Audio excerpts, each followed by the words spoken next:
Pain was the first thing Jinwoo felt when consciousness returned. His head throbbed like someone had hit him with a metal pipe. His right arm burned and his chest felt tight when he tried to breathe. He opened his eyes slowly, expecting to see the familiar gray walls of his cargo ship's cabin. Instead, he saw colors he didn't recognize, walls that seemed to shimmer and move like water frozen in place. This wasn't his ship. Jinwoo tried to sit up, but his body refused to cooperate properly. Every muscle ached. His vision was blurry at the edges. He blinked several times, forcing his eyes to focus. The space around him looked like a tent, but the material was strange. It glowed softly with pale blue light, and the surface rippled occasionally as if responding to something he couldn't see. "Where am I?" he whispered, his voice rough and dry. Movement caught his attention. Someone sat across from him in the dim space. As his eyes adjusted, Jinwoo saw her clearly. She was not human. Her skin had a faint glow to it, with patterns of light that moved slowly across her arms and face like living tattoos. Her eyes were larger than human eyes, with irises that shifted between purple and gold. She was watching him with an expression he couldn't quite read. The alien woman leaned forward slightly. She spoke, but the sounds made no sense to Jinwoo. The language was melodic, almost like singing, but completely foreign. She seemed to notice his confusion and touched something on her wrist. A small device lit up. "Can you understand me now?"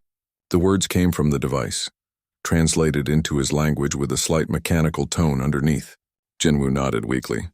"Yes, who are you?" "What happened?" The woman smiled. It was a genuine smile, full of warmth and relief. "You saved my life, human." Jinwoo frowned, trying to remember.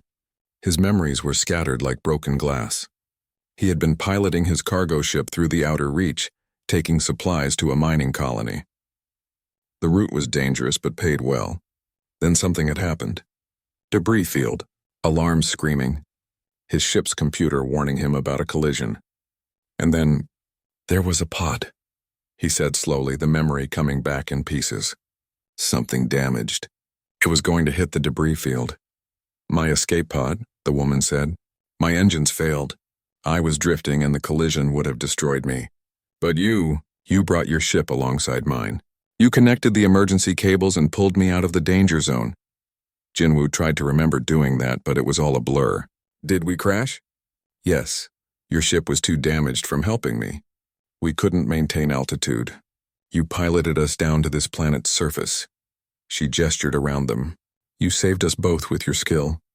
Then you collapsed." That was 3 days ago. 3 days.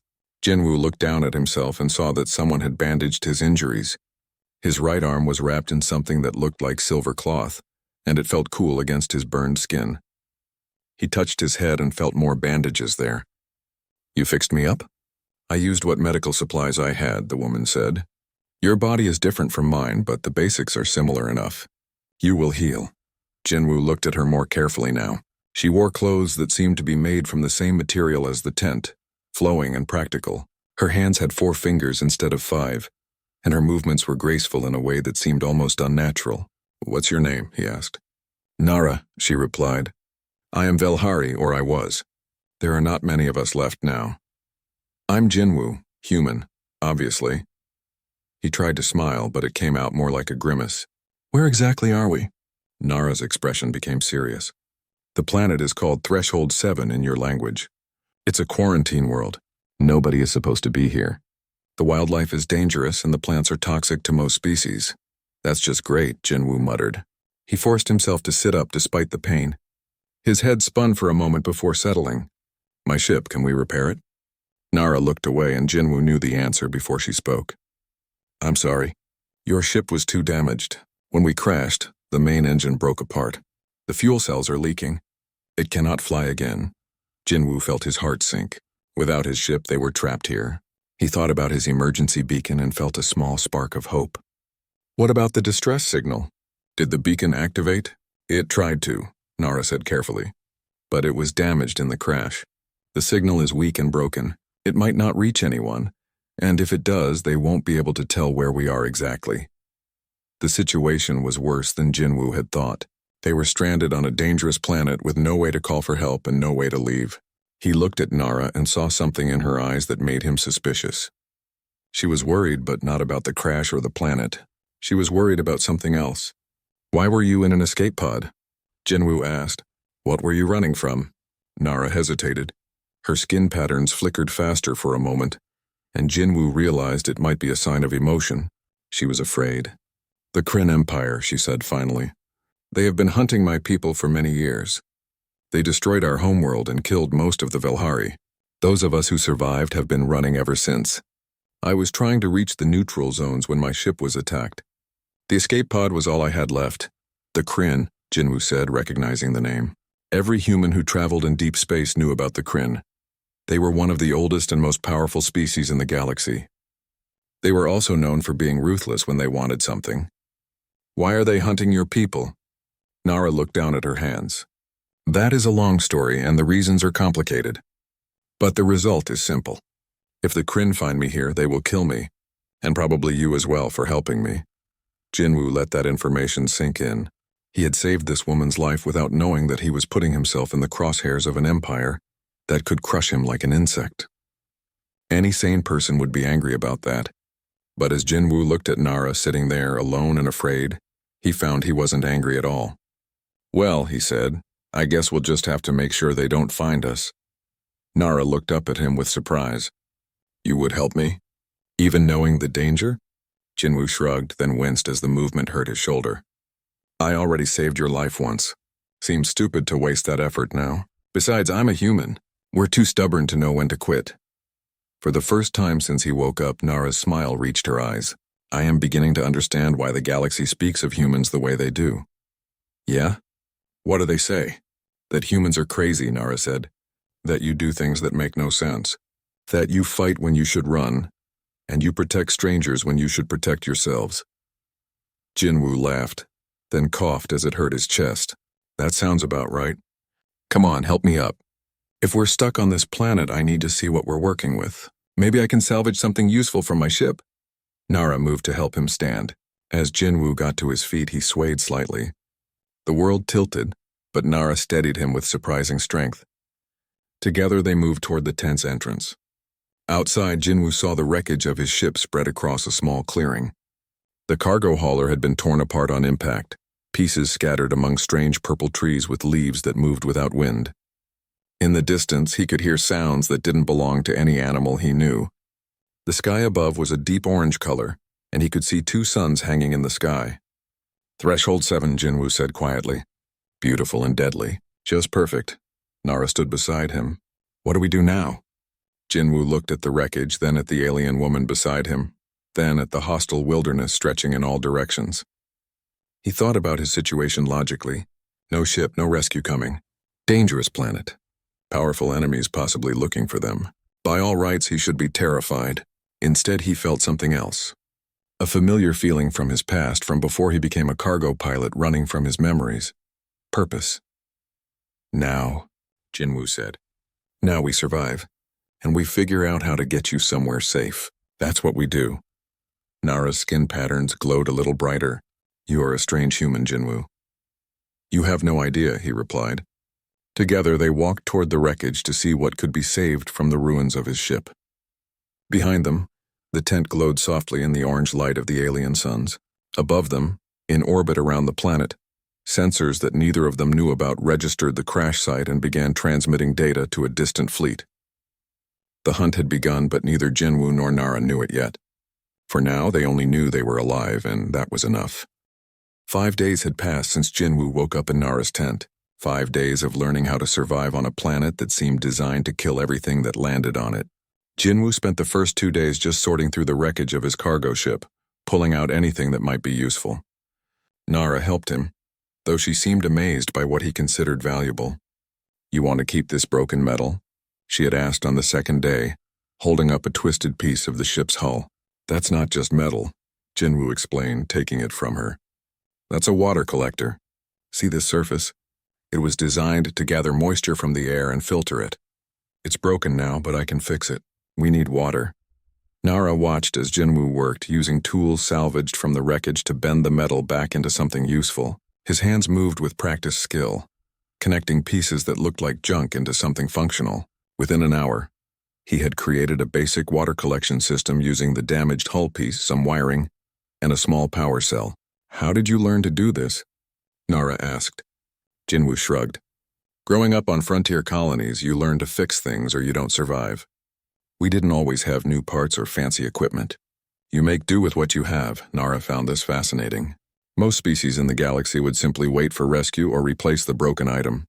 They don't build new things from old pieces. Humans adapt, Jinwoo said simply. It's what we do best. Over the next few days, Jinwoo created more useful items. He built a simple stove using fuel from the ship's reserve tanks and some piping. He made a spear from a metal rod and a sharp piece of hull. He even created a basic shelter near Nara's tent using the cargo bay door and some support beams, giving them more protected space. Nara contributed in her own ways. She showed Jinwoo which plants were safe to touch and which ones would burn his skin. She taught him to recognize the sounds of dangerous animals versus harmless ones. Most importantly, she revealed abilities that Jinwoo found amazing. One morning, Jinwoo woke to find Nara sitting outside the tent with her arms spread wide, facing the two suns. Her skin glowed brighter than usual, and the patterns moved faster across her body. "What are you doing?" he asked. "Feeding," Nara replied. She lowered her arms and looked at him. "My people can absorb nutrients from sunlight. We still need to eat and drink, but the light gives us energy. It's how we survived when our homeworld was destroyed. We could live on very little." "That's incredible," Jinwoo said. "You're like a plant and a person at the same time." Nara smiled. "I suppose that's one way to describe it. Your species cannot do this?" "No, humans need food and lots of it. We're not very efficient." Jinwoo sat down beside her. "What else can your people do?" Nara held out her hand and Jinwoo watched as her skin patterns began to pulse in a steady rhythm. "I can sense electromagnetic fields. It's how I navigate and how I can tell when certain predators are near. Many animals on this planet generate electrical impulses. I can feel them before I see them." "That would have been useful to know a few days ago," Jinwoo said with a slight smile. "You didn't ask," Nara replied, returning the smile. As the days passed, they fell into a routine. Jinwoo would work on building and improving their camp, while Nara would scout the surrounding area, using her senses to map the dangers.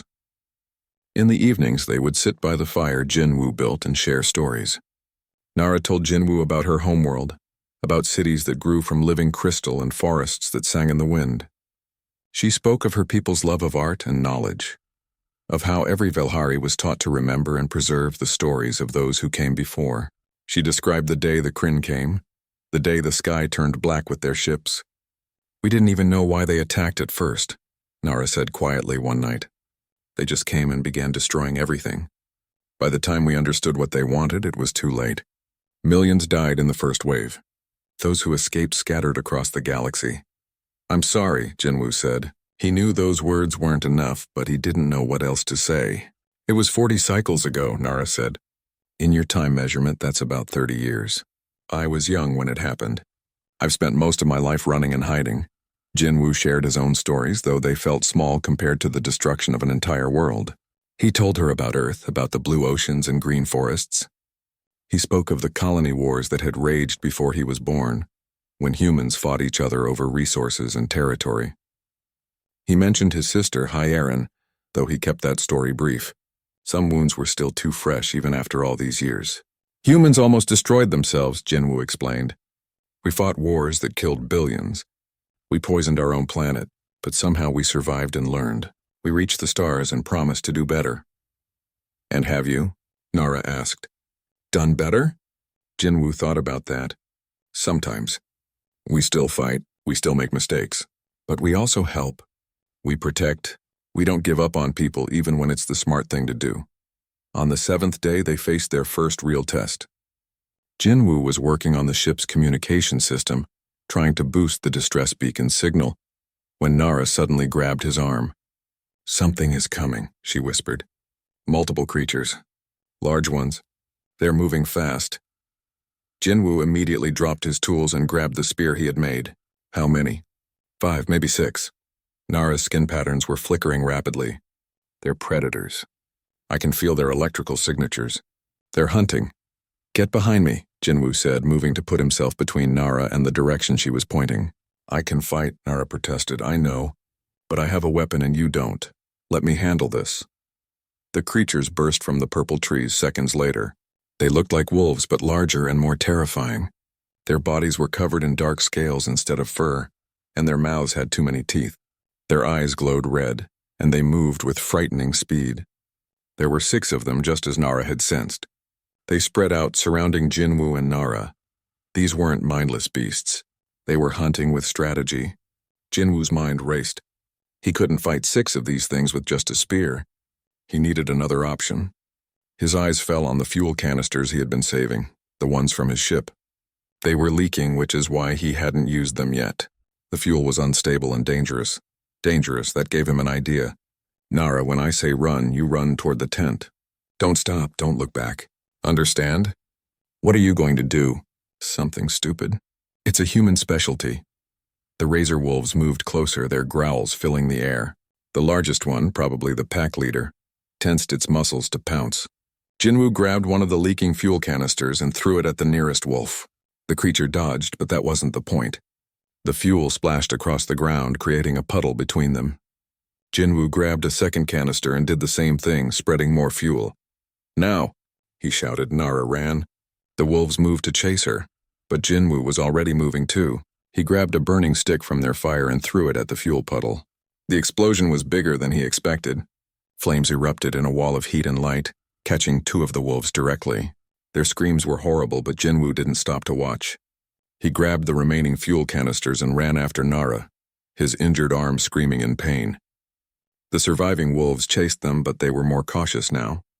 They had learned that their prey was dangerous. Jinwoo and Nara reached a narrow canyon in the rocks behind their camp. Jinwoo had scouted this area earlier in the week. "Keep going," he shouted to Nara. "Get to the other side." As Nara ran through the canyon, Jinwoo set his trap. He opened the last fuel canister and poured it on the canyon walls where loose rocks hung precariously. Then he waited. The wolves entered the canyon, their red eyes fixed on him.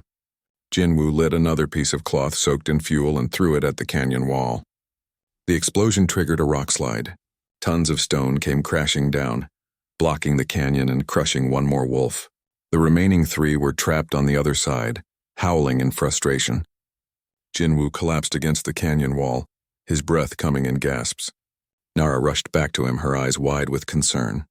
"You're injured again," she said, seeing blood on his shoulder where he had torn open his partially healed wounds. "I'm fine," Jinwoo lied. "We're alive. That's what matters." Nara helped him walk back to their camp. As the adrenaline faded, the pain in his shoulder got worse. Nara made him sit down while she cleaned and rebandaged the wound. "Why did you do that?" she asked quietly. "You put yourself in danger to protect me." "Because someone had to," Jinwoo said. He was too tired to think of a better answer. "But you barely know me. By your own admission, helping me has put you in danger from the Kryn. You could have run. You could have let those creatures take me while you escaped." Jinwoo looked at her, confused. "That's not how humans work. When someone needs help, you help. It doesn't matter if you've known them for 7 days or 7 years. You don't leave people behind." Nara's skin patterns shifted to colors Jinwoo hadn't seen before, softer and warmer. "Your species is strange, Jinwoo. You're physically weaker than most predators. You don't have natural weapons or armor. You can't sense danger the way I can. But you're willing to fight impossible odds to protect others, even strangers." "Yeah," Jinwoo said, feeling sleep pulling at him. "That's humanity for you. Stubborn and stupid." And the Kryn dropship cut through Threshold 7's atmosphere like a blade. Inside, Commander Thak checked his equipment one final time. He had been hunting for over 2 centuries, and every hunt started the same way. Preparation, discipline, patience. These were the qualities that had kept him alive when other hunters had fallen. Thak was an impressive figure, even by Kryn standards. His reptilian scales were dark green, almost black, and covered in scars from countless battles. His eyes were yellow and sharp, missing nothing. He carried weapons that could level a building, and his armor had saved him from explosions that would have killed lesser beings. Behind him, his 3 team members prepared themselves. All of them were experienced soldiers. All of them had hunted Velhari before. This should be a simple mission. 1 target, 1 planet, no complications. "The Velhari female's energy signature is strong," reported Dracus, the team's tracker. "She's in the northern region of the crash site. There's another signature with her, weaker, probably another Velhari survivor. 2 targets, Thak said. Even better. We take them both, retrieve the archive, and return home. Simple and clean. The dropship landed 2 kilometers from the crash site. Thak and his team moved through the alien jungle with practiced efficiency. They were professionals, and this was just another job. They had no reason to expect anything unusual. At the camp, Jinwoo was working on a new project. He had spent the morning creating traps around their perimeter using parts from his ship and materials from the planet. Nothing too complicated, just warning systems that would alert them if something big came near. Nara watched him work with growing concern. "You're expecting trouble." "Always expect trouble," Jinwoo said, connecting 2 wires. "Hope for the best, prepare for the worst. That's how you survive." "You think the Kryn will find us?" It wasn't a question, and Jinwoo didn't pretend otherwise. "They've had enough time to analyze the crash site from orbit. If they have scanners looking for your people, they've probably already found us. It's just a matter of when they arrive." Nara's skin patterns flickered with anxiety. "If they come, you should run. Let them take me. At least you'll survive." Jinwoo stopped working and looked at her. "We've been through this. I'm not leaving you. They'll kill you, Jinwoo." "The Kryn don't take prisoners. They don't show mercy. If you're with me when they arrive, you'll die." "Maybe," Jinwoo admitted, "but I'm not running. So instead of arguing about it, help me set up these traps. If the Kryn want you, they're going to have to work for it." Nara wanted to argue more, but she saw the determination in his eyes. This stubborn human was going to fight, whether she wanted him to or not. So she helped him, learning as he explained each trap's purpose and trigger mechanism. The first trap was the simplest. Jinwoo had strung wire across several paths leading to their camp, connected to empty fuel canisters filled with metal scraps. When triggered, they would make loud noise and alert them to intruders. The second trap was more dangerous. Jinwoo had found plants on the planet that released a burning spore when damaged. He had carefully collected these spores and placed them in containers along the main approach routes. One trigger, and the air would fill with painful, blinding particles. The third trap was Jinwoo's favorite. He had taken the ship's remaining power cells and rigged them to overload on command. The resulting explosion wouldn't be huge, but it would be enough to stop anyone in the blast zone. "You've done this before," Nara observed. "This isn't the first time you've prepared for a fight." Jinwoo didn't answer immediately. He focused on securing the last power cell. "I had a different life before I became a cargo pilot. Let's just say I learned some useful skills along the way." Nara didn't push for more information. Everyone had a past, and everyone had things they didn't want to talk about. She respected his privacy, just as he respected hers. They finished the preparations by midday. Jinwoo looked at their work and felt reasonably satisfied. It wouldn't stop a determined enemy, but it would slow them down and maybe even the odds a little. "Now what?" Nara asked. "Now we wait," Jinwoo said, "and hope they don't come." But they did come. The first trap triggered at sunset. The noise of rattling metal echoed through the clearing, and both Jinwoo and Nara were instantly alert. "4 signatures," Nara said, her skin patterns flickering as she sensed the electromagnetic fields. "They're spreading out, trying to surround us. Professional tactics. Military," Jinwoo said grimly. "Not just hunters, soldiers." He grabbed his spear and the makeshift detonator he had built for the power cells. "Stay close to me. Stay behind cover, and if I tell you to run, you run." "I'm not leaving you," Nara said firmly. Jinwoo smiled despite the situation. "Stubborn. You'd make a good human." The Kryn approached carefully now, aware that their prey knew they were coming.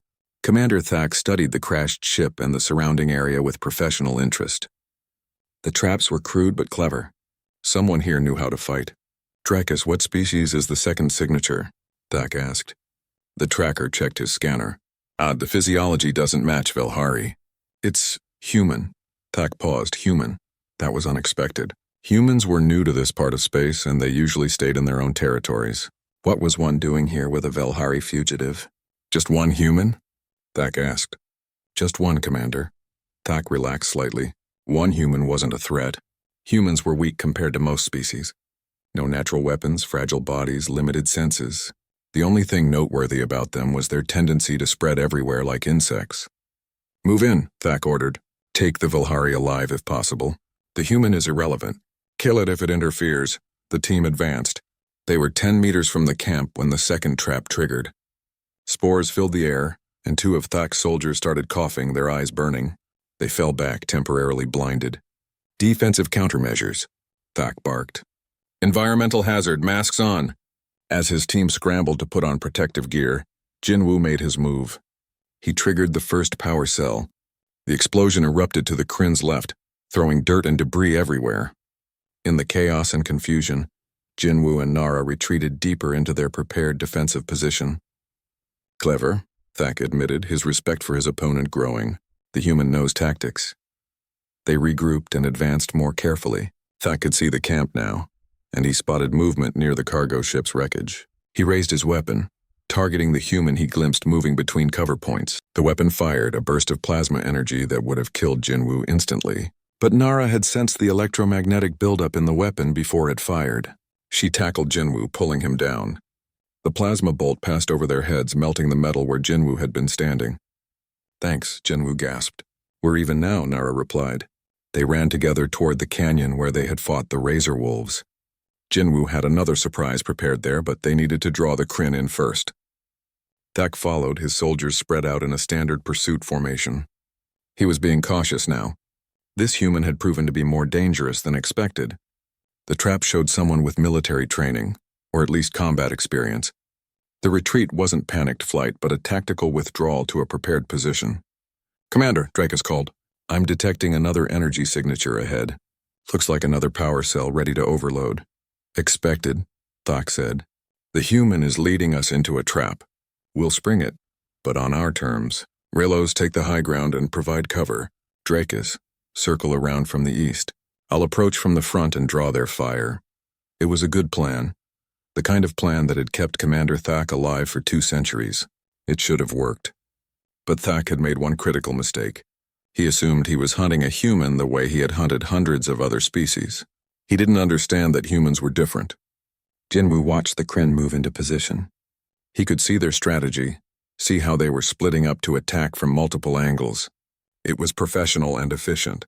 Against most opponents, it would work perfectly. But Jinwoo had learned his tactics in the colony wars, where humans fought other humans. He had learned from a species that had spent thousands of years perfecting the art of killing each other. He knew things about warfare that most peaceful species had never imagined. Nara, when the shooting starts, I need you to do something for me. What? Remember how you can sense electromagnetic fields? I need you to tell me when the one on the high ground is about to fire his weapon. Can you do that? Nara concentrated, extending her senses. Yes, I can feel him charging his weapon now. Good, tell me exactly when he's about to fire. The Kryn commander stepped into view, his weapon raised. Velhari, surrender the archive and you will live. This is your only chance. Jinwoo stepped out from cover, making himself visible. Thak shifted his aim to the human. Now, Nara shouted. Jinwoo dropped flat as the sniper on the high ground fired. The plasma bolt meant for him sailed overhead and hit the canyon wall behind them. But that wasn't the target Jinwoo cared about. The shot hit exactly where he needed it to hit, where he had placed the remaining fuel canisters. The explosion was massive. The canyon wall collapsed, tons of rock falling on the positions where 3 days after the fight in the canyon, Jinwoo knew something was wrong with him. The wound on his shoulder had gotten worse instead of better. The skin around it was red and hot to the touch. Every movement sent waves of pain through his body, and he was starting to feel feverish. He tried to hide it from Nara at first. They had enough problems without her worrying about him, but on the morning of the 4th day, he collapsed while trying to gather wood for their fire. Nara found him lying in the purple grass, his skin pale and covered in sweat. She dragged him back to their cave shelter, her strength surprising him even through the fog of fever. Why didn't you tell me? She demanded, examining the wound. The infection was obvious now, spreading in dark lines across his skin. Didn't want to worry you, Jinwoo mumbled. His words were slurred. Just need rest. This is more than rest can fix. Nara applied the last of her medical gel, but it was designed for Velhari physiology. It helped a little, but not enough. Human bodies were different, and her supplies weren't made for his kind of biology. Over the next day, Jinwoo's condition worsened. The fever climbed higher. He drifted in and out of consciousness, sometimes not recognizing where he was. In his delirious state, he talked about things from his past. Hirin, he whispered during one of his worst moments. I'm sorry. I should have been faster. Should have protected you better. Nara held a damp cloth to his forehead, trying to cool the fever. Who is Hirin? My sister. Jinwoo said, his eyes unfocused. The colony wars. I was in the military then. They said I could protect the civilians. I believed them. But when the attack came, I was on the other side of the settlement. By the time I got there, he trailed off, tears mixing with the sweat on his face. It wasn't your fault, Nara said softly. Everyone said that. But she was my sister. My responsibility. After that, I couldn't stay, couldn't keep fighting.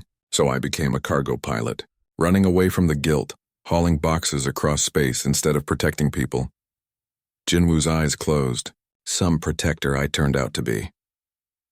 Nara listened to these confessions, understanding Jinwoo better now. He wasn't just stubborn or brave. He was trying to make up for a past failure. Every person he saved was a chance to balance the scales, to prove he was worthy of the second chance he had given himself. By the second night, Jinwoo was barely conscious. Nara knew she had to make a choice. She had one option left, but it was dangerous for both of them. Felhari could share their life energy with others, linking their biological systems temporarily. It was an emergency measure, used only in the most desperate situations. The risk was significant. The process created a neural connection, linking minds as well as bodies. It would drain her severely, and there was no guarantee it would work on a human. Their biologies were too different. It might kill them both. But watching Jinwoo suffer, watching this human who had saved her life twice slowly die from an infection, Nara found the choice was easy. She placed her hands on Jinwoo's chest directly over his heart. Her skin patterns began to glow brighter, pulsing in rhythm with his heartbeat. She took a deep breath and initiated the connection. The sensation was overwhelming.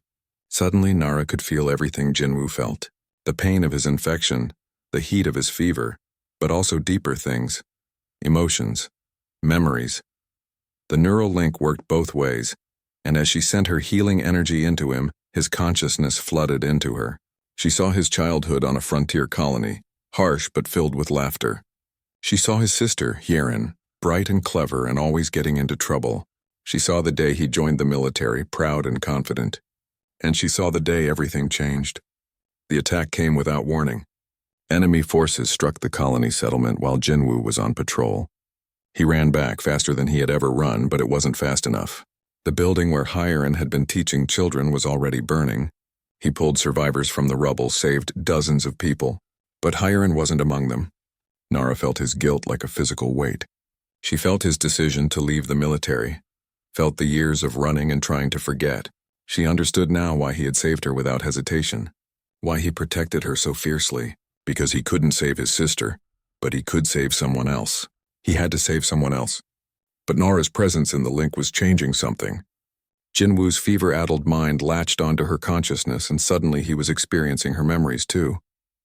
He saw the burning of her homeworld from her perspective, the terror and confusion of a young Velhari as her entire civilization died around her, the desperate flight into space not knowing if anyone else survived. The years of hiding, always afraid, always alone. He felt her loneliness deep and constant. He felt her fear of trusting anyone, because trust meant vulnerability and vulnerability meant death. He felt her surprise when he had saved her, her confusion at his continued protection. And beneath it all, he felt something new growing in her. Hope. The belief that maybe she didn't have to be alone anymore. Their minds touched in that place where consciousness meets, and for a moment they understood each other completely. Two survivors, both carrying guilt, both trying to find meaning in a galaxy that had taken everything from them. Different species, different worlds, but fundamentally the same in the ways that mattered. The healing process took 3 days. Nara never left Jinwoo's side, maintaining the connection even as it drained her own strength. She poured her life energy into him, fighting the infection that human medicine couldn't reach. Her skin lost its glow, her patterns dimmed, but she didn't stop. On the third morning, Jinwoo woke up clear-headed for the first time in days. The fever was gone. The infection had receded. His shoulder still hurt, but it was a normal pain now, not the burning agony of before. He found Nara collapsed beside him, barely conscious. Her skin was pale, almost gray, and her breathing was shallow. "Nara!" Jinwoo gathered her into his arms, panicking. "What did you do?"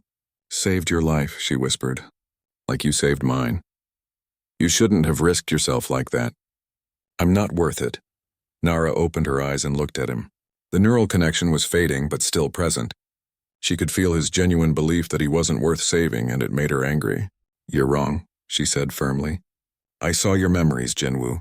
I saw what you think of yourself, what you believe you deserve. But I also saw what you really are. You're not a failure who couldn't save his sister. You're a person who saved dozens of others that day. You're someone who has spent years helping strangers for no reward. You're a human who risked his own survival to save an alien he didn't even know." "Nara, I'm not finished. You judge yourself by the one person you couldn't save. But the galaxy is full of people you did save. I'm one of them. And I will not let you believe you're worthless. Do you understand?" Jinwoo stared at her, emotions warring on his face. The neural link let Nara feel his response, the complicated mix of gratitude, shame, and something else. Something warmer. "I saw your memories too," Jinwoo said quietly. "I felt what you've been through. The loneliness, the fear. Nara, you've been running for 30 years. Isn't it exhausting?" "Every day," Nara admitted. "Then stop running. At least for now. We're in this together. You don't have to be alone anymore." The neural link faded completely as the sun rose, but something of it remained. A connection deeper than words, a understanding that transcended species. They sat together in the cave entrance, watching the twin suns climb the orange sky. "How long will it take you to recover?" Jinwoo asked. "A few days. Maybe a week. The process drained me severely." Nara leaned against him, too tired to sit up straight on her own. "I'll need sunlight and rest." "Then that's what you'll get. I'll take care of things while you recover. It's the least I can do." "Jinwoo, there's something you need to know. The Kryn commander, Thak. He destroyed our communication equipment while we were in this cave. I felt the electromagnetic surge yesterday during the healing. Our ship's beacon is completely dead now. No one can track our signal." Jinwoo absorbed this information. It was bad news, but not unexpected.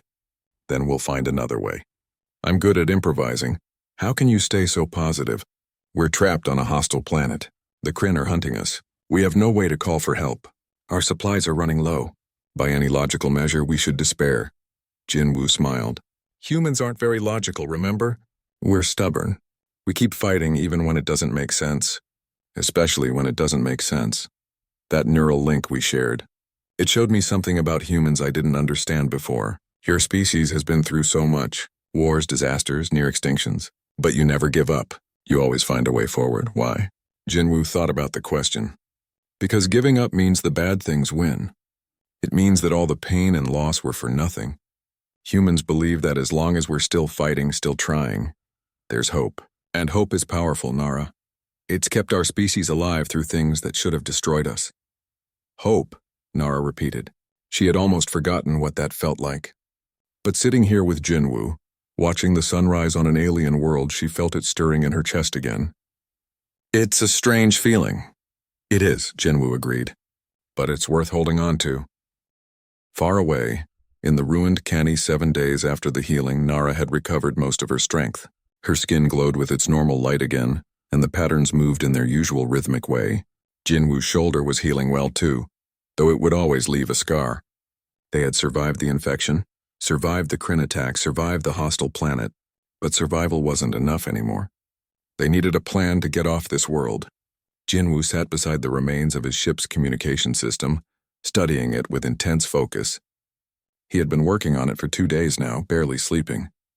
Nara watched him work, fascinated by his determination. "You really think you can build something from this wreckage?" she asked. "I have to," Jinwoo replied, not looking up. "The Kryn destroyed our beacon, but they didn't destroy everything. I have power cells, wiring, transmission equipment. The pieces are all here. I just need to put them together in the right way. But even if you build a transmitter, who will hear it? We're in a quarantine zone. No one comes here." Jinwoo finally looked up at her, a tired smile on his face. "Humans come everywhere, Nara. We're like weeds. You can try to keep us out, but we just keep spreading. There are human cargo haulers, scouts, and prospectors all over this sector. If I can boost the signal enough, someone will hear it. And the Kryn will hear it too," Nara pointed out. "They monitor all transmissions in this area. I know. It's a risk.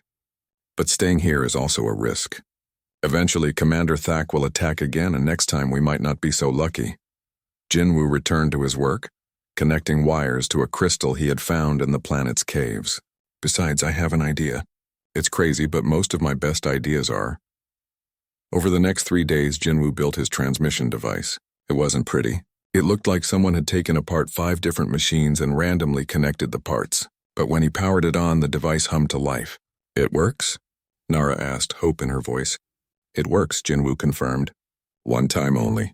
The power cells will burn out after 1 transmission, so we need to make it count. What will you say?" Jinwoo had thought about this carefully. A simple distress call might be ignored. The area was dangerous and most ships avoided it. He needed something that would make humans respond immediately, something that would trigger their protective instincts. "I'm going to tell them the truth, that a human citizen is under attack by Kryn forces, that I'm protecting someone who needs help, and I'm going to make it clear that I'm not asking for rescue. I'm declaring protection." Nara didn't understand. What's the difference? In human culture, there's a big difference between asking for help and declaring that someone is under your protection. When you ask for help, people might come if it's convenient. When you declare protection, you're saying this person is yours to defend. You're taking responsibility, and other humans respect that. They'll come not just to help, but to back up one of their own. Your species has strange customs. Yeah, but effective ones. Jinwoo began recording his message. "This is cargo pilot Jinwoo broadcasting on all human frequencies. I am on Threshold 7 with a refugee under my protection. We are under attack by Kryn military forces. I am not requesting evacuation. I am declaring that this refugee is under human protection and requesting assistance in defending her. Coordinates attached. This transmission will not repeat. Short, direct, effective." Jinwoo sent the message and watched the power cells drain rapidly. Within seconds, they were dead. "Now what?" Nara asked. "Now we prepare for 2 possibilities. Either humans heard that message and are coming, or the Kryn heard it and are coming. Either way, we're about to have company." They moved back to their camp near the ship wreckage. It offered the best defensive position, and Jinwoo had spent the week preparing it. He had built new traps, created defensive barriers from ship parts, and mapped out every escape route. He also did something else. He taught Nara how to fight like a human. "Your people avoid violence, right?" Jinwoo asked during one training session. "We value peace and knowledge above all else," Nara confirmed. "Fighting is seen as the last option, something to be avoided." "That's beautiful and noble," Jinwoo said. "But it'll get you killed. So I'm going to teach you something important. Fighting isn't about honor or fairness. It's about winning. It's about making sure you and the people you care about survive." He showed her how to use the environment as a weapon, how to strike at weak points, how to feint and deceive. Nara was a quick learner, her natural abilities combining well with human tactics. She could sense when Jinwoo was about to move, anticipate his attacks through the electromagnetic fields his muscles generated. "You're good at this," Jinwoo observed after she successfully blocked and countered one of his strikes. "I have a good teacher," Nara replied, "and motivation to learn."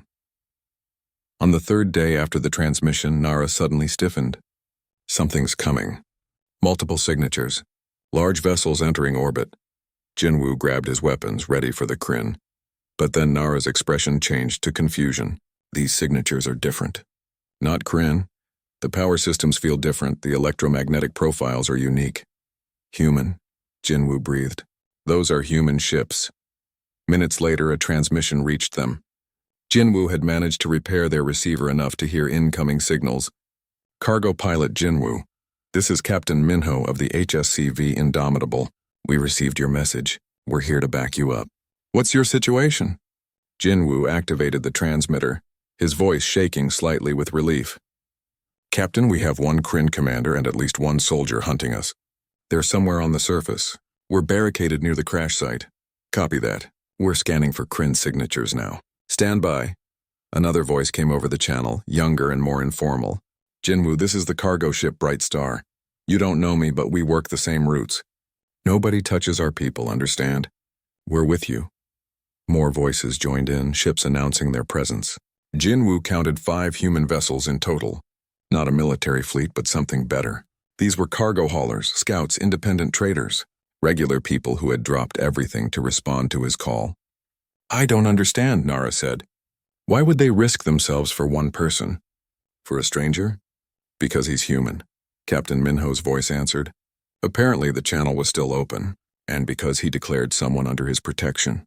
"That makes you our responsibility too, whoever you are." I'm Nara Velhari, the last of my people. There was a pause. Then Captain Minho spoke again, his voice serious. Well, Nara of the Velhari, you're under human protection now. That means something. The Kryn are about to learn what happens when they mess with our people. The human ships began their descent. Jinwoo could see them through the orange atmosphere, 3 of them landing in defensive positions around the crash site. The other 2 stayed in orbit, watching for Kryn reinforcements. Commander Thak watched all of this from his position in the forest. His sensors told him everything he needed to know. 5 human ships, probably carrying 50 armed individuals. His mission had just become exponentially more complicated. He activated his communication device and sent a message to the Kryn fleet. This is Commander Thak.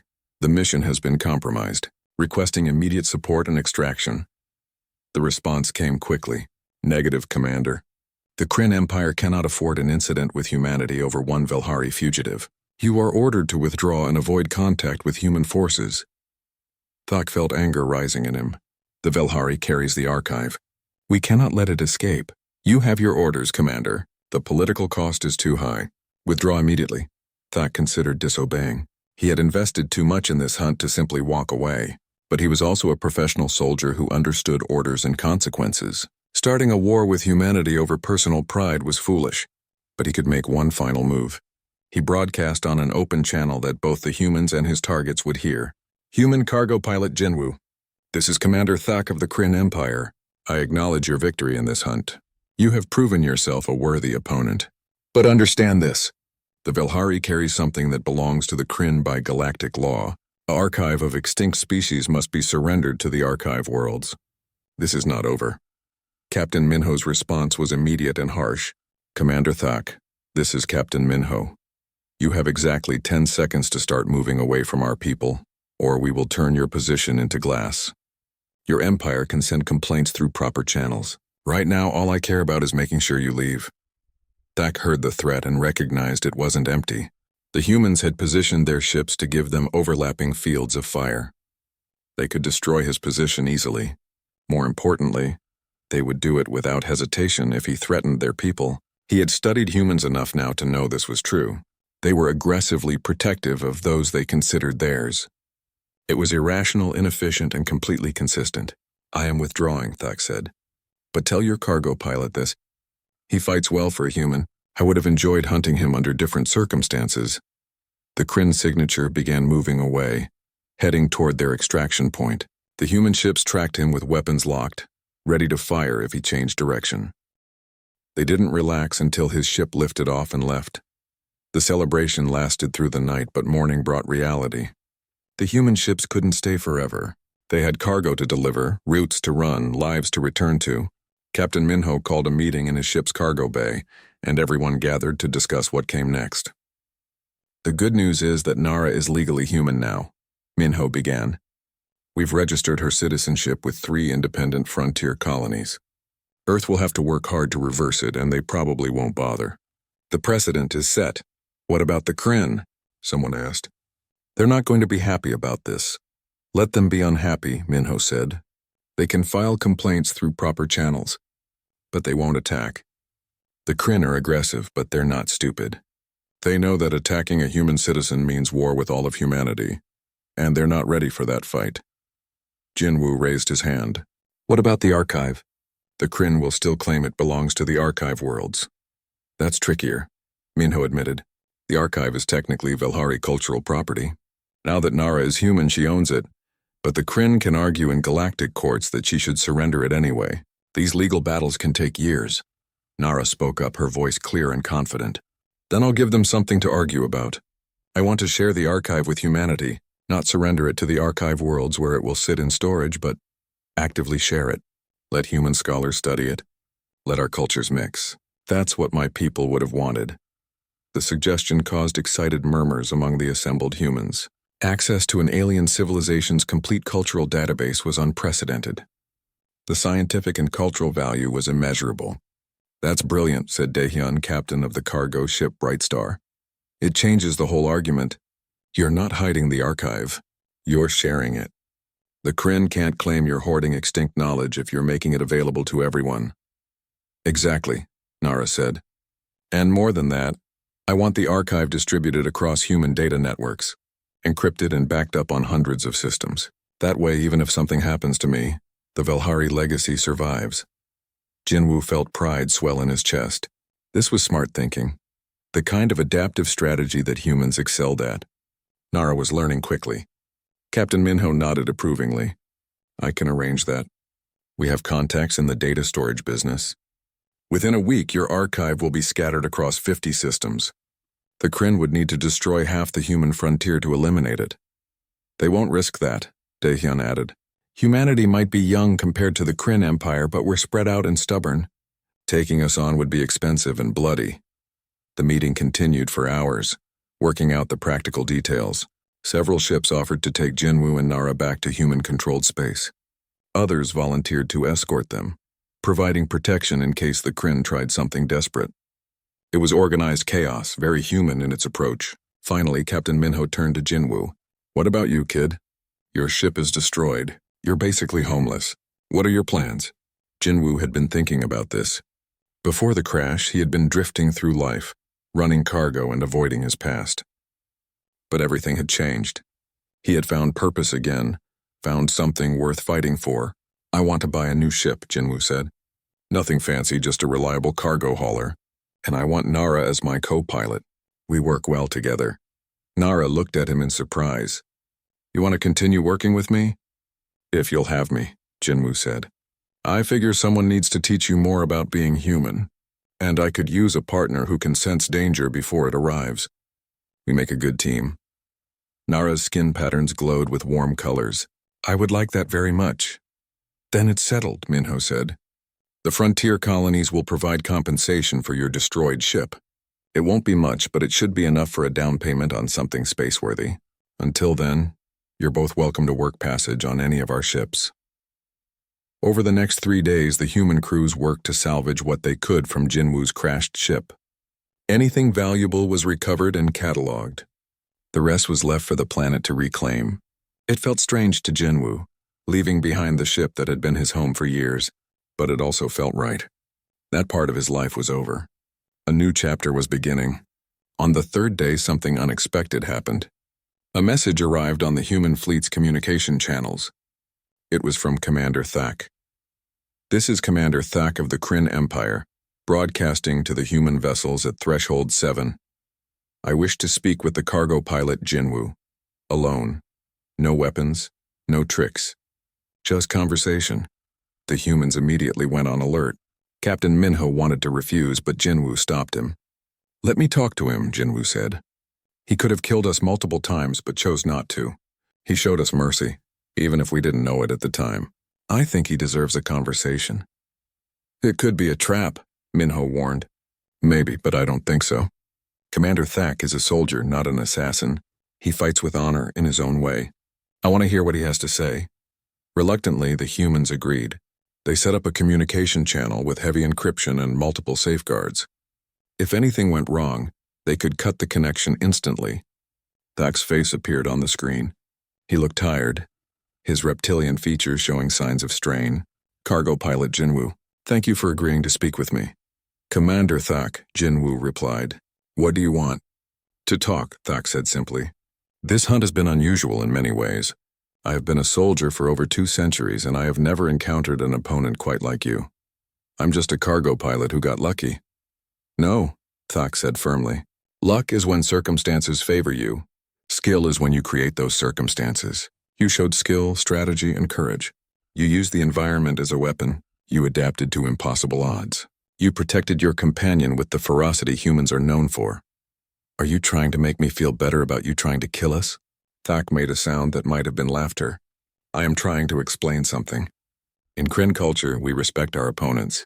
The greater the challenge, the greater the respect we show. You earned my respect, human, and I believe you earned the right to know something. What? After you destroyed my team in the canyon, I tracked you to your cave. I knew you were wounded, that your companion was weakened from healing you. I could have attacked then. It would have been easy to kill you both in that moment. Jinwoo felt Nara tense beside him. She hadn't known they had been so close to death. Why didn't you? Jinwoo asked. Because it would have been dishonorable. You had proven yourself a worthy opponent. Killing you while you were weak would have devalued that. I wanted to defeat you at your best, not pick off wounded prey. Thak paused. I am telling you this because I want you to understand something about the Kryn. We are not mindless killers. We have codes, values, honor. We simply have different priorities than your species. You destroyed Nara's entire world, Jinwoo said coldly. Where was the honor in that? There was none, Thak admitted, surprising Jinwoo with his honesty. The Velhari genocide was a mistake, one my people have not properly acknowledged. We acted out of fear and greed, not honor. But individuals are not their species, human. Just as you are not responsible for every terrible thing humanity has done, I am not responsible for what the Kryn Empire did before I was born. Jinwoo considered this. It was easy to hate an entire species, to see them all as monsters. But Thak had shown mercy when he could have shown cruelty. He had given them a chance to survive when he didn't have to. Why are you telling me all this? Jinwoo asked. Because the galaxy is changing, Thak said. Humanity is spreading, growing more influential. Your species has qualities that older civilizations have forgotten. You protect the weak. You adapt to any situation. You refuse to accept defeat. These are valuable traits, human, and I believe my people should learn from them, not fight against them. Are you saying the Kryn want peace with humanity? I am saying that this Kryn does. I cannot speak for my entire species, but I can speak for myself. And I will report that humans are worthy of respect and caution, that making enemies of your kind would be foolish. Thak leaned forward. You have changed my mind about something, cargo pilot. I thought humans were weak and primitive. I was wrong. You are young and different, but not weak. Never weak. Jinwoo didn't know what to say. This wasn't the conversation he had expected. Thank you, Jinwoo finally said, for being honest, and for showing mercy when you didn't have to. Thank you for teaching me something new, Thak replied. Take care of your companion, human. She is precious, the last keeper of a lost civilization. Protect her with the ferocity your species is known for. I will, Jinwoo promised. The communication ended. Jinwoo sat back, processing the conversation. Captain Minho and the others had been listening, and they looked as surprised as Jinwoo felt. Well, Minho said finally. That was unexpected. He's not evil, Nara said quietly. Just different. He follows a code we don't understand, but it's a code nonetheless. Does that excuse what his people did to yours? Daehyun asked. No, Nara said firmly. Nothing excuses genocide. But individuals are not their species, as Commander Thak said. 3 months had passed since leaving Threshold 7. Jinwoo and Nara had established a comfortable routine aboard their new ship, the Second Chance. It wasn't a fancy vessel, just a reliable cargo hauler with basic amenities, but it was theirs. Captain Minho had helped them secure a good deal, and several frontier colonies had contributed to the purchase as thanks for standing up to the Kryn. The ship had 2 crew quarters, a small galley, a cargo hold that could carry 30 tons, and a cockpit with enough room for both of them to work side by side. Nara had decorated her quarters with images of Velhari art and culture, recreated from the archive. Jinwoo's quarters were simple and practical, though Nara had noticed he kept a photo of his sister on the small desk. They ran cargo to the frontier colonies, places that larger shipping companies ignored. Medical supplies to isolated settlements, equipment for mining operations, food and materials for terraforming projects. The work wasn't glamorous, but it was honest and necessary. And more importantly, it gave them purpose.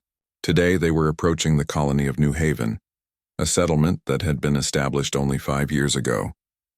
The colony was small but growing, home to about 3,000 people who were trying to build a new life on the frontier. They had requested a shipment of water filtration equipment, and Jinwoo had taken the contract. Coming up on New Haven now, Nara announced from the co-pilot seat. She had learned to operate the ship's systems with impressive speed, her Velhari ability to sense electromagnetic fields giving her an intuitive understanding of the ship's electronics. Good, Jinwoo said. Let's bring her in smooth. First impressions matter. They landed at the colony's small spaceport, a cleared area of dirt with basic landing platforms. A woman in her 40s approached as they lowered the cargo ramp. She had weathered features and kind eyes. You must be Jinwoo and Nara, she said. I'm Yoonji, the colony administrator. We've been expecting you. Good to meet you, Jinwoo said, shaking her hand. We have your filtration equipment. 20 units as requested. Perfect. Our current systems are failing and we need replacements urgently. Yunji looked at Nara with curiosity.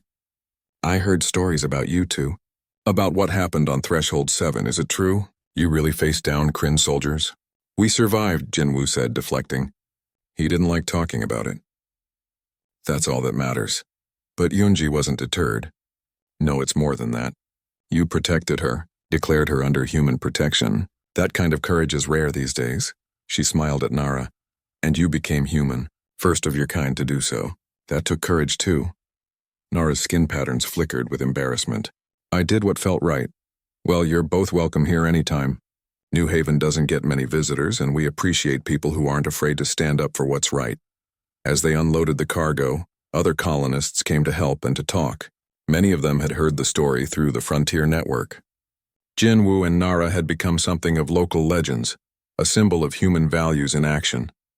One young man, maybe 20 years old, approached Jinwoo nervously. Excuse me, sir. My name is Taemin. I wanted to ask you something. Sure, what is it? How did you know what to do? On Threshold 7, I mean. How did you know you could win against trained soldiers? Jinwoo thought about the question. I didn't know I could win. I just knew I had to try. Sometimes that's all you need. The willingness to try even when success seems impossible. But you were just a cargo pilot. How did you learn to fight like that? I had another life before this one, Jinwoo said. I was a soldier once during the colony wars. I learned combat tactics and survival skills. But more importantly, I learned that fighting isn't about being the strongest or the best armed. It's about being smart and refusing to give up. Taemin absorbed this information. I want to be like that. To have that kind of courage. Then start practicing, Jinwoo advised. Learn everything you can. Study tactics, survival skills, problem solving, but also learn when not to fight. Courage isn't just about confrontation. Sometimes it's about knowing when to walk away or find a peaceful solution. After the cargo was unloaded and payment was transferred, Yunji invited them to stay for dinner. The colony didn't have much, but they had a communal dining hall where everyone gathered. It reminded Jinwoo of his childhood on the frontier colonies, before the war changed everything. The meal was simple but delicious. Synthesized protein flavored to taste like chicken, vegetables grown in the colony's hydroponics bay, and bread baked fresh that morning. The colonists shared stories and laughter, and Jinwoo and Nara found themselves relaxing into the warmth of community. This is nice, Nara said quietly to Jinwoo, feeling like we belong somewhere. Yeah, Jinwoo agreed. It is. After dinner, Yunji pulled them aside. I want to show you something. She led them to a building on the edge of the colony. Inside was a classroom with about 30 children ranging from 5 to 15 years old. This is our school, Yunji explained. We teach the basics, reading, math, science, but we also teach history and values. And recently we added a new lesson. She gestured to a wall where children's drawings hung. Jinwoo walked closer and realized they were all depicting the same story. His story. The crash on Threshold 7, the fight with the Kryn, the rescue by human ships. In crude but enthusiastic detail, the children had illustrated the tale. One drawing showed a figure protecting another figure from monsters. The caption read in childish handwriting, "Humans protect people. We don't leave anyone behind." Jinwoo felt his throat tighten with emotion. You're teaching them about us? We're teaching them about human values, Yunji said. About courage, loyalty, and the importance of protecting those who can't protect themselves. Your story is a perfect example of those values in action. Nara's skin patterns glowed with soft colors. This is what the Velari valued too. Preservation of knowledge, teaching the next generation, remembering those who came before. Exactly, Yunji said. That's why your choice to become human was so powerful. You're a bridge between two cultures, showing that our best values are universal. That night, as they prepared to leave New Haven, Jinwoo found himself thinking about legacy, about what he would leave behind when he was gone. Before Threshold 7, he would have said nothing. He was just a cargo pilot running from his past, existing but not really living. But now he was teaching by example. His actions were inspiring children, becoming lessons in human values. It was more than he had ever expected to accomplish. You're quiet, Nara observed as they lifted off from New Haven. Just thinking, Jinwoo said, about meaning and purpose, about what we're doing out here. We're running cargo. We're doing more than that. We're showing people that it's possible to make a difference. That one person can change outcomes if they're willing to try. Nara smiled. That sounds very human. It is. And now it's Vilhari too, because you're part of humanity now. They jumped to faster-than-light travel, heading toward their next destination. But their journey was interrupted by a distress call. The signal was weak and choppy, but Jinwoo could make out enough to understand the situation. This is mining station. Under attack. Pirates. Requesting assistance. Jinwoo looked at Nara. We're the closest ship. We could be there in 2 hours. We're not fighters, Nara pointed out. We have a cargo ship with basic weapons. What can we do against pirates? I don't know, Jinwoo admitted. But we're human now, both of us. And humans don't ignore distress calls. Nara's skin pattern shifted to determined colors. Then we go. They altered course, pushing the second chance to maximum speed. As they approached the mining station, Jinwoo analyzed the situation. 3 pirate vessels, small but well-armed. The mining station had minimal defenses. It was a bad situation. What's the plan? Nara asked. We improvise, Jinwoo said. It's what we're good at. He opened a communication channel to the pirates. Pirate vessels, this is the cargo ship's second chance. Break off your attack immediately. Laughter came over the channel. Or what, cargo hauler? You'll bore us to death with shipping manifests? Or I'll make you regret ignoring this warning, Jinwoo said calmly. I'm giving you one chance to leave peacefully. Big words from a little ship. Sorry, cargo boy, but this station has valuable minerals we want. You can run along now and we'll forget you were here. Jinwoo cut the communication and turned to Nara. How much fuel do we have in the cargo hold? We're carrying 50 containers of refined ship fuel for the next colony. Why? Because we're about to make a very expensive gambit. Jinwoo maneuvered the second chance between the pirates and the mining station. Then he opened the cargo bay and began venting the fuel containers into space, creating a massive cloud of highly flammable material between them. What are you doing? The pirate captain demanded. Giving you a reason to leave, Jinwoo replied. He armed the second chance's single plasma cannon. That cloud of fuel is unstable. One shot from any weapon will ignite it, and trust me, the explosion will destroy all 3 of your ships. Maybe mine too, but I'm willing to take that risk. The pirates hesitated. They could see the fuel cloud spreading, could calculate the potential explosion. It would indeed be devastating. You're bluffing, the pirate captain said, but there was uncertainty in his voice.